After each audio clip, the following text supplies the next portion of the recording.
Hey everyone, so today I wanted to take a moment and talk about the brand new studio album by Magdalena Bay, Imaginal Disc. Now, this is the second studio album from this California based synth pop, alternative pop duo, Magdalena Bay. They had released their previous album a couple years ago, which I hadn't heard much of, but it was pretty good overall. Very just, it's a synth pop album, you got a lot from it. These very dreamy, higher production values, very artistic representation, and you basically get the same thing on this following album, Imaginal Disc, but in my opinion, a lot better, a lot more concise, a lot more consistent throughout the album, with a lot less lows, a lot more highs, a lot more exploration into this like alternative sound, the synth pop, a little bit of dream, just very dreamy throughout it. I can keep gushing over the production on this album. It's very just ethereal. It's very like you're being transported somewhere. The singer, she's very good at just her voice mixes well, and when she does subtle changes throughout the album, it's surprising, but it's not like jaunting or takes away from it. It's very like when it's noticeable, it's in a good way as it transitions well, but feels like it fits. It doesn't ever go. It's never too much and it's never too little at points of it.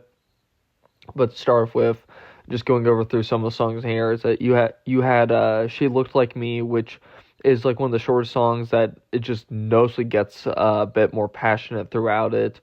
It kind of just starts off very like quiet, very subtle. When I was first kind of listening to it, as it's the first song in the album, I wasn't necessarily digging it, and then it kind of got just more and more, and it was a very slow burn, which I thought was kind of impressive to start the album with.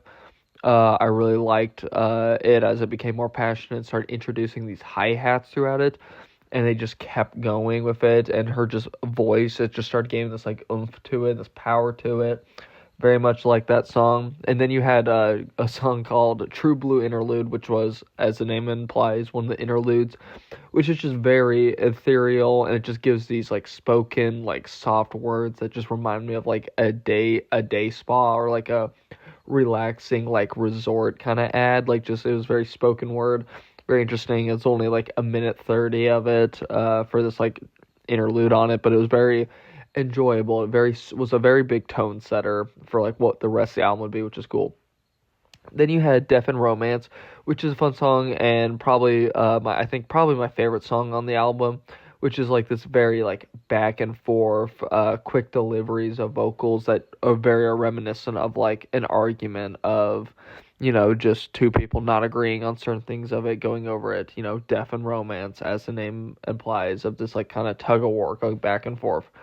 And then you had the beat, which was on Fear and Sex, has this like distorted drum breaks that just start like, it feels like they're shuddering throughout it, which it's never too loud, but it's always present, and it does at certain points sadly kind of take away from the singer of it, as I don't know, it just feels like kind of mutes both of them at points, but for the most part it's not that big of an issue. It's just something I noticed on it. And then you had just the vocals on Watching TV are just like these dreamy, softly spoken, just very sleepy throughout of it, as it's kind of like a lullaby. And then it just becomes more cleaner, more crisp and soft, not explosive, not powerful, but just more like rising with the sun is how I can describe it. It's like you're rising out of bed from it. It just becomes softer, becomes more clearer, shows a more just, more specific part of her vocal register, her range. It's very good to see.